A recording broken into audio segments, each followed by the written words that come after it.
The quantum displacement was never supposed to happen. Not like this. Dr. James Holloway stood motionless.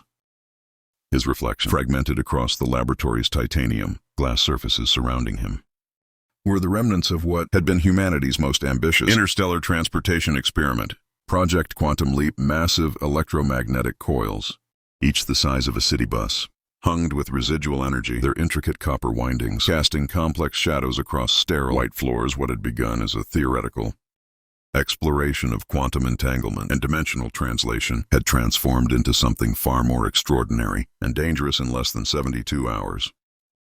The primary research team had been attempting to teleport inorganic matter across seemingly impenetrable spatial barriers. Conventional physics suggested this was impossible. Quantum mechanics hinted at potential pathways, and James Holloway had always been the kind of scientist who lived for those tantalizing hints. His team had started with microscopic carbon particles, then progressively larger objects. Each successful translation increased their confidence. The mathematics were elegant, the quantum calculations precise. They were rewriting the fundamental understanding of spatial relationships, until Marcus Chen disappeared. Marcus was Holloway's closest colleague in the project's quantum dynamics specialist. During a routine calibration of the quantum translation chamber, something went catastrophically wrong. One moment, Marcus was adjusting quantum stabilizers, the next complete vanishment. No trace, no residual energy signature, nothing.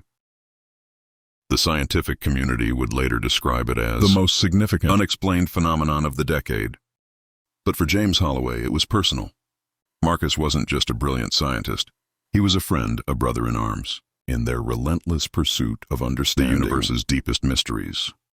And now standing in this laboratory that felt more like a mausoleum of shattered dreams, Holloway knew he would not rest until he discovered what truly happened to Marcus. Little did he know, the answer would challenge everything he understood about reality itself. Chapter 1. Quantum Echoes. The first indication that something was fundamentally different came 3 weeks after Marcus's disappearance.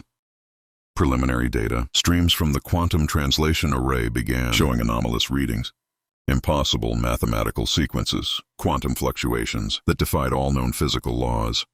At first, Holloway's team dismissed these as equipment malfunctions. They were wrong. Chapter 2. The translation. The quantum translation chamber looked more like a cathedral of technology than a scientific instrument. A massive electromagnetic ring surrounded a central cylindrical platform, each ring etched with intricate quantum stabilization circuits that pulsed with a soft blue light. Dr. Elena Rodriguez, the project's lead engineer, had spent months perfecting every millimeter of the device. "The energy readings are stabilizing," she called out, her fingers dancing across holographic interface panels. "We're approaching quantum coherence at 87%. Holloway watched intently, his weathered hands gripping a digital tablet. The device Marcus had been using when he vanished was now their only clue.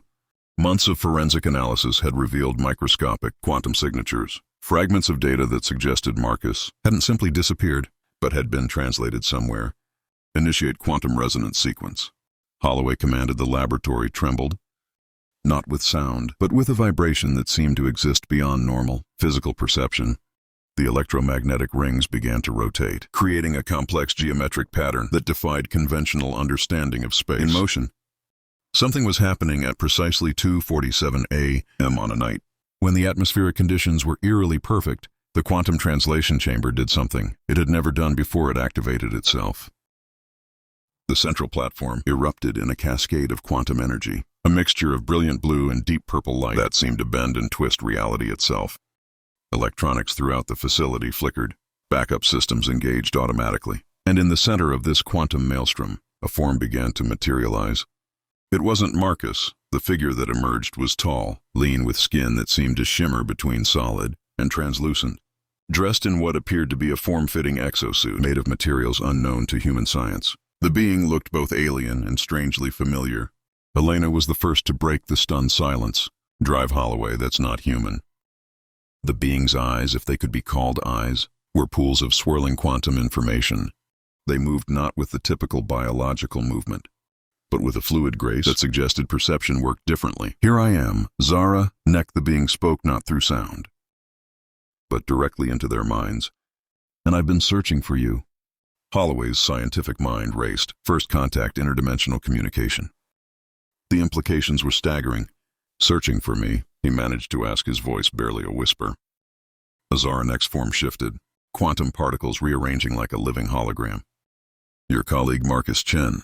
He did not disappear. He was relocated. The story of an extraordinary journey was about to unfold, a narrative that would challenge everything humanity understood about space, time, and the very nature of existence. Chapter 3: Quantum Revelations. The laboratory had transformed from a sterile research facility to a nexus of cosmic revelation. Zaranek's presence defied everything Holloway knew about physics, biology, and communication. Your understanding of dimensional travel is primitive. Zaranek communicated quantum particle, swirling around their form like a living holographic interface. What you perceive as teleportation is merely a fraction of true quantum translation. Dr. Elena Rodriguez, still recovering from the shock of the aliens' appearance, managed to ask, "Where is Marcus Chen?" Zaranek's form flickered, revealing glimpses of impossible geometries and landscapes that seemed to exist simultaneously in multiple states, not where. When Marcus exists across multiple quantum states, a bridge between your civilization and the quantum confederacy, Holloway's scientific mind fought to comprehend. Quantum states weren't locations, they were probabilities, potential realities, existing in mathematical abstractions. Yet here was a being that seemed to navigate these abstractions as easily as humans walk down the street. The quantum confederacy, Holloway repeated.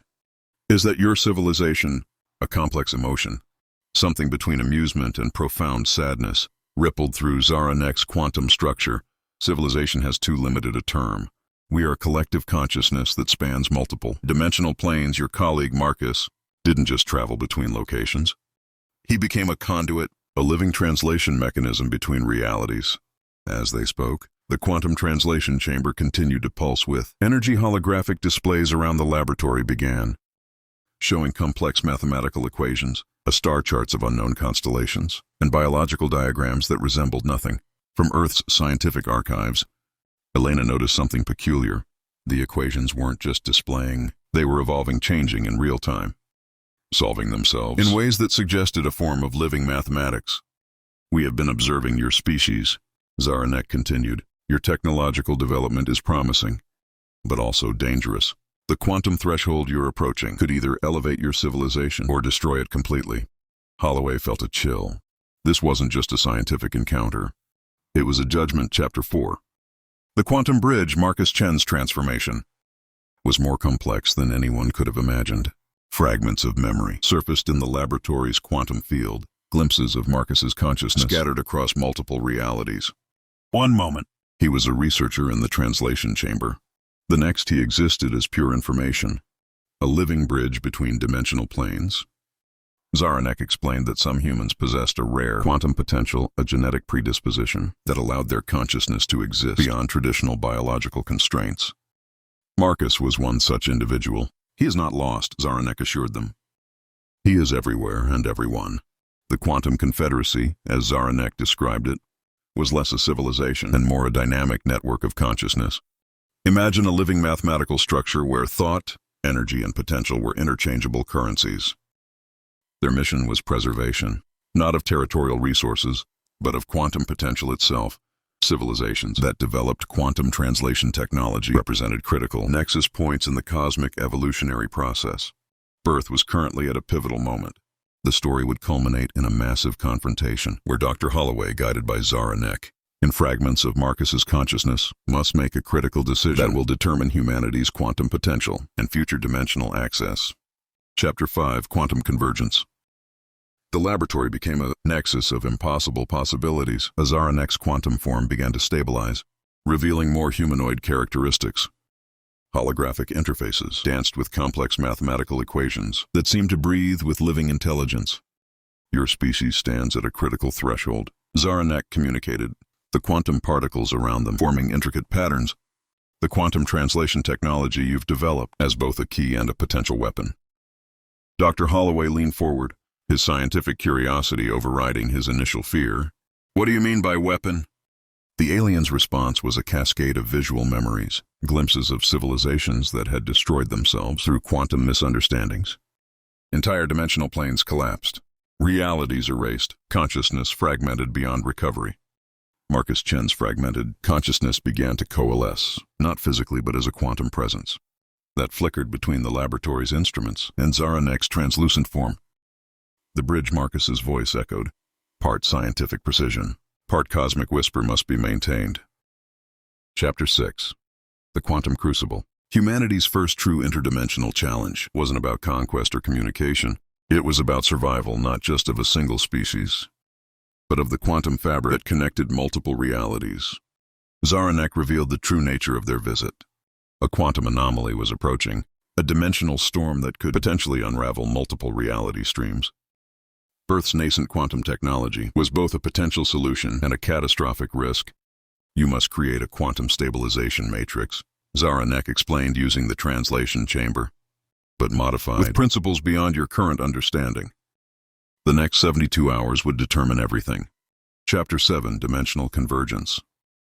The quantum storm arrived with a silence more terrifying than any sound. Reality itself seemed to ripple, with holographic displays showing multiple dimensional planes threatening to collapse. Dr. Elena Rodriguez worked frantically, her fingers flying across quantum interfaces. Marcus Chen's consciousness guided them, providing insights that bridged human technology with quantum confederacy principles. Holloway realized they weren't just scientists anymore. They were quantum architects, designing a solution that could save not just Earth, but multiple interconnected realities. Final chapter. Quantum Horizon. As the dimensional storm reached its peak, the quantum translation chamber transformed. No longer just a scientific instrument, it became a living conduit between realities. Marcus Chen's consciousness made the ultimate sacrifice. By becoming a permanent quantum bridge, he stabilized the dimensional anomaly. Zaranek's final message was both a warning and a promise: your journey has just begun. When silence returned to the laboratory, everything seemed normal, yet nothing would ever be the same again. Humanity had taken its first true step into a larger, more complex universe.